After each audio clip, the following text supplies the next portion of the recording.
NRI Sukhjit Singh ਉਰਫ ਸੋਨੂ ਦੇ ਇਸ ਦੁਨੀਆ ਤੋਂ ਜਾਣ ਤੋਂ ਬਾਅਦ ਕਈ ਤਰ੍ਹਾਂ ਦੇ ਭੇਦ ਖੁੱਲ੍ਹੇ ਅਤੇ ਮ੍ਰਿਤਕ ਦੀ ਪਤਨੀ ਰਮਨਦੀਪ ਕੌਰ ਨੂੰ 5 ਲੱਖ ਰੁਪਏ ਦੇ ਨਾਲ ਹੀ ਸਜ਼ਾ ਸੁਣਾ ਦਿੱਤੀ ਗਈ ਹੈ। ਦੱਸਦੀ ਹੈ ਕਿ ਰਮਨਦੀਪ ਨੇ ਆਪਣੇ ਬॉयਫ੍ਰੈਂਡ ਮਿੱਠੂ ਦੇ ਨਾਲ ਮਿਲ ਕੇ ਉਮਰ ਕੈਦ ਦੀ ਸਜ਼ਾ ਜੋ ਸੁਣਾਈ ਗਈ ਹੈ ਉਸ ਦੇ ਪਿੱਛੇ ਦਾ ਕਾਰਨ ਇਹੀ ਸੀ ਕਿ ਇਹਨਾਂ ਦੋਹਾਂ ਦੇ ਵੱਲੋਂ ਮਿਲ ਕੇ ਹੀ ਸੁਖਜੀਤ ਸਿੰਘ ਦੀ ਜਾਨ ਲਈ ਗਈ ਸੀ। ਅਦਾਲਤ ਨੇ ਫੈਸਲੇ ਦੇ ਵਿੱਚ ਕਿਹਾ ਕਿ ਜਿਸ ਤਰੀਕੇ ਦੇ ਨਾਲ ਰਮਨਦੀਪ ਨੇ ਆਪਣੇ ਅਨੈਤਿਕ ਸਬੰਧਾਂ ਨੂੰ ਅੱਗੇ ਵਧਾਉਣ ਦੇ ਲਈ ਪਤੀ ਨੂੰ ਖਤਮ ਕੀਤਾ, ਉਸ ਦੇ ਨਾਲ ਇਹ ਅਪਰਾਧ ਦੁਰਲਭ ਦੀ ਸ਼੍ਰੇਣੀ ਦੇ ਵਿੱਚ ਆਉਂਦਾ ਹੈ। ਇਹਨਾਂ ਦੋਹਾਂ ਦਾ ਕਾਰਾ ਕਿਸੇ ਵੀ ਤਰ੍ਹਾਂ ਦੇ ਨਾਲ ਰਹਿਮ ਦੇ ਯੋਗ ਨਹੀਂ ਹੈ। ਦੱਸਦੀ ਹੈ ਕਿ ਇਹ ਸਾਰੀ ਘਟਨਾ 1 ਸਤੰਬਰ 2016 ਨੂੰ ਬਾਂਦਾ ਦੇ ਬਸੰਤਪੁਰ ਸਥਿਤ ਇੱਕ ਫਾਰਮ ਹਾਊਸ ਦੇ ਵਿੱਚ ਵਾਪਰੀ ਸੀ। 2 ਸਤੰਬਰ ਦੀ ਸਵੇਰ ਨੂੰ ਸੁਖਜੀਤ ਸਿੰਘ ਦੀ ਪਤਨੀ ਰਮਨਦੀਪ ਤੇ ਰੋਲਾ ਪਾਉਣ ਤੇ ਪਰਿਵਾਰ ਜਾਗਿਆ ਤਾਂ ਸੁਖਜੀਤ ਦੀ ਮ੍ਰਿਤਕ ਦੇ ਖੂਨ ਦੇ ਨਾਲ ਲਤਪਤ ਮਿਲੀ ਸੀ, ਜਿਸ ਨੂੰ ਦੇਖ ਕੇ ਹਰ ਕੋਈ ਹੈਰਾਨ ਹੋ ਗਿਆ। ਸੁਖਜੀਤ ਦੀ ਮ੍ਰਿਤਕ ਦੇ ਘਰ ਦੀ ਦੂਜੀ ਮੰਜ਼ਿਲ ਤੇ ਬਣੇ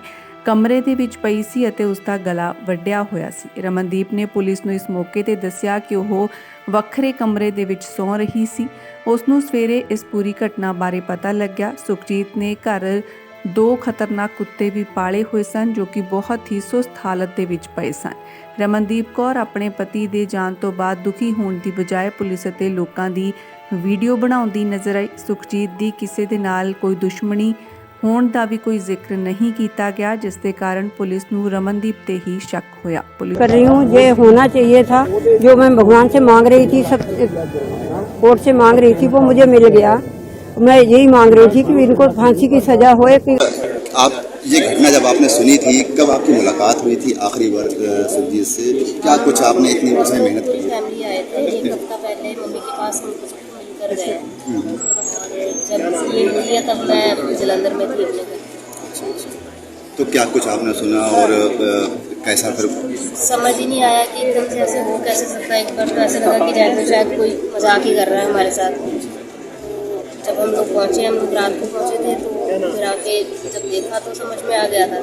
सुखजीत तो सुखजीत का बहुत अच्छा दोस्त था मिठू, और वो पत्नी थी, क्या कभी कुछ नहीं? ये भरोसा बहुत करता था जी। खास है। कभी रमनदीप को लेकर शक नहीं हुआ कि ये ऐसा कर सकती है? कभी इनके व्यवहार में ऐसा कुछ लगा ही नहीं कि ऐसा कुछ हो सकता है। वो यही दिखाते थे कि इनका तो आपस में रिश्ता है ही नहीं। पंजाब से इन्होंने बेटे ये बताइए कि आज जो लंबी लड़ाई लड़ी, कितनी बड़ी जीत हासिल हुई है? सर, जीत कोई छोटी बड़ी नहीं होती।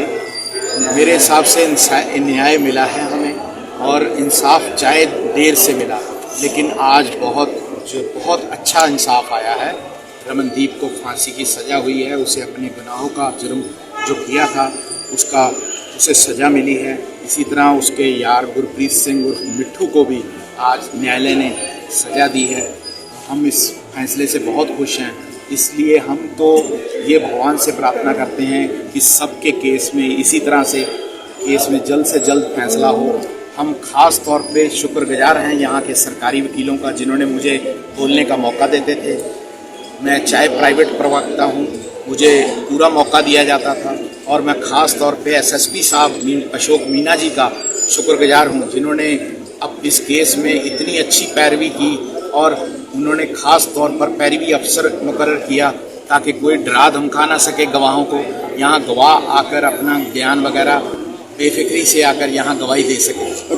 कोर्ट ने कितनी गंभीर इस मामले को माना था? क्या कुछ अंदर हुआ था? क्या कुछ कहना है? कोर्ट ने बहुत ज़्यादा गंभीर इसलिए माना क्योंकि इसने मिट्ठू ने वहाँ से एक इसके साथ मिलके साजिश रची। साजिश के तहत ये वहाँ से पंजाब से चला सुल्तानपुर लोधी से। इसके पास 12 घंटे थे ट्रेन में। उसके बाद ये दुर्गा होटल में आके ठहरा, पूरा दिन वहाँ था। ये सोच सकता था कि मैं क्या बेवकूफ़ी करने जा रहा हूँ। उसके बाद इसने जाके वहाँ गांव में रात को बसंतापुर पहुँचा। 12-1 बजे इसने वहाँ जाकर इसकी हत्या की। हथौड़े मारे पहले 2। जब ये नहीं मरा तो रमनदीप ने कहा अभी मरा नहीं। उसने चाकू से गला काटा, और 2 बच्चे मासूम देख रहे थे, उन्होंने गवाही दी इसके बरखिलाफ। फिर इस केस को भटकाने के लिए 8 साल तक रमनदीप कौर ने 22 वकील बदले। इतने वकील बदल के हर बार केस को ट्रांसफ़र कराया, बार बार हर चीज़ की अपील की ताकि केस को किसी तरह घुमाया जा सके। गुमराह किया जा सके। अशोक कुमार खंडा। इन दोनों को अलग अलग माता जी, आज आज जो आपको न्याय मिला तो क्या आप कैसा महसूस कर रहे हैं, क्या चाहते हैं आप? अच्छा महसूस कर रही हूँ, ये होना चाहिए था जो मैं भगवान से मांग रही थी, सब कोर्ट से मांग रही थी, वो मुझे मिल गया। मैं यही मांग रही थी कि इनको फांसी की सजा होए, फिर आगे चल के किसी माँ का बच्चा ना खत्म हो।